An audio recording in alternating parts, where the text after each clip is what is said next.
This is a lovely $30 million mansion in Malibu in Southern California.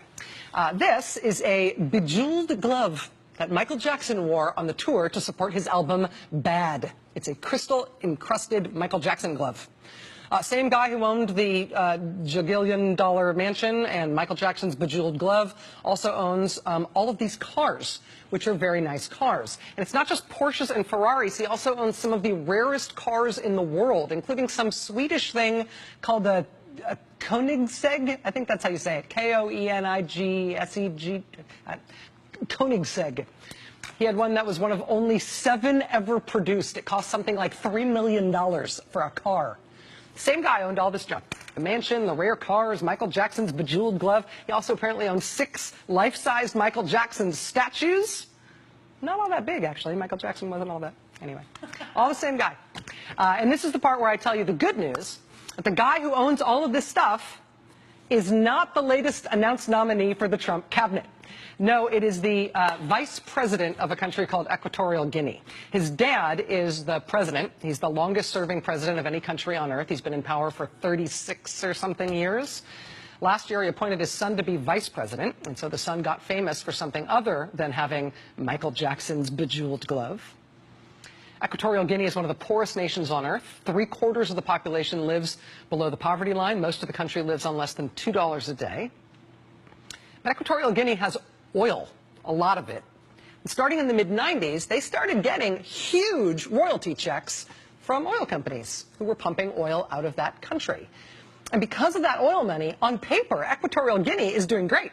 On paper, they've got the highest GDP per capita in Africa.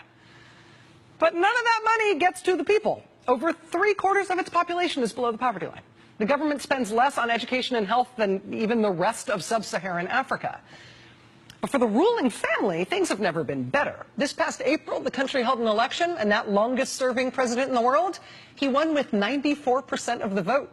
It's actually a little less than what he won by in 2009, when he got 97% of the vote. The president's family runs everything. His eldest son, the guy that loves the cars and the Michael Jackson junk, he's the vice president. The president's other son runs the oil ministry. The first lady's brother is the head of the state-owned oil company, GE Petrol.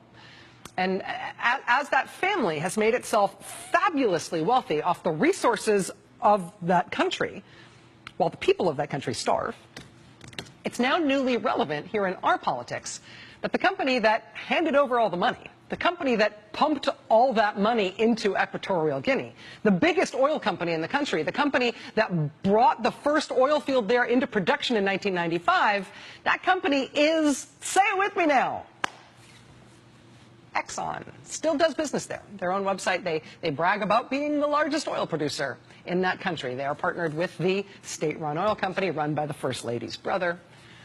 And if you want to know how the oil money for that country ended up not in that country, but instead just in the pockets of the ruling family, turns out it's really simple.